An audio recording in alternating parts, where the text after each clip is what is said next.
Good morning, Quentin. It's Wednesday, March 26th. And it's not pretty outside. Whose plans are canceled for the weekend? Mine.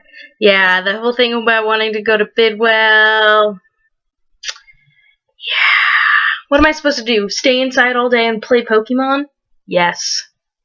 It's going to be a little bit different, and I'm going to be talking really fast, and there's going to be a lot of things thrown at you, and I'm going to try and do this in 5 minutes, but let's see how it goes. So, this weekend, Saturday, 29th, is the first annual trans conference. That's right, I'm going to be part of Chico State history.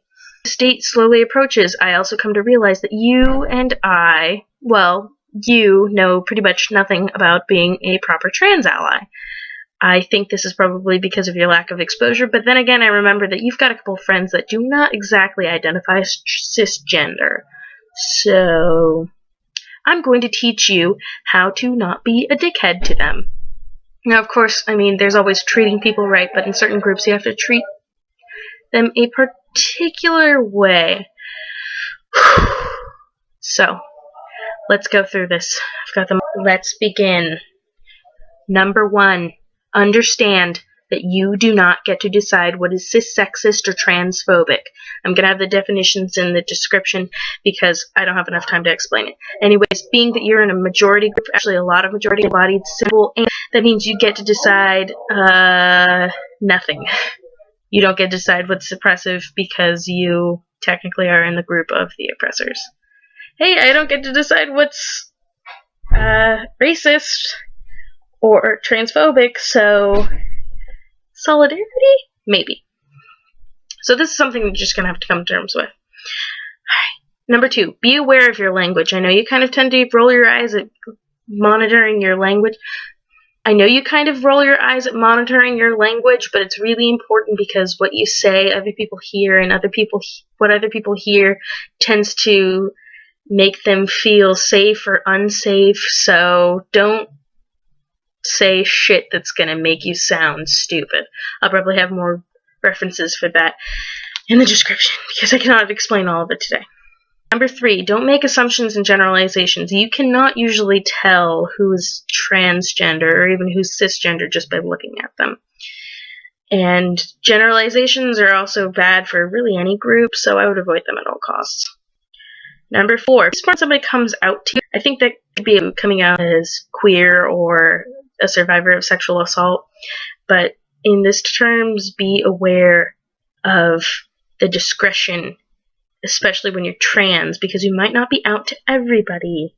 So ask if they want you to use like their preferred pronouns in public, because they might not be out to everyone. Which brings me to number 6, pronouns. If somebody gives you the preferred pronouns that they want to be referred to as, fucking use them, because it's not up to you, it's up to them. I could go on and on and on. I might even just do a separate video someday about pronouns, but they're really important.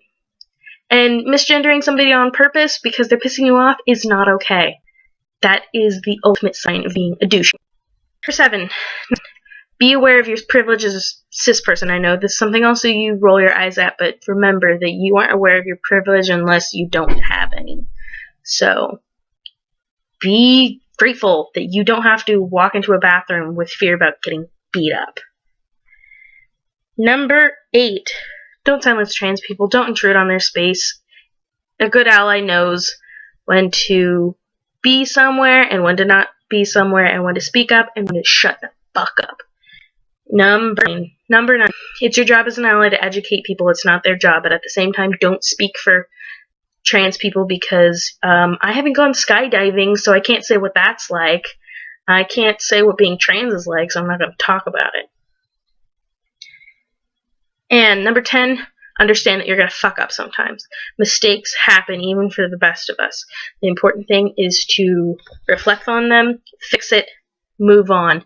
Don't make somebody feel guilty for don't make somebody feel fucking up. Anyways, that's all I have. I enjoyed your video. Make sure to hold it this way, not this way, so you don't get a video that looks like this. Yeah. I'll see you tomorrow.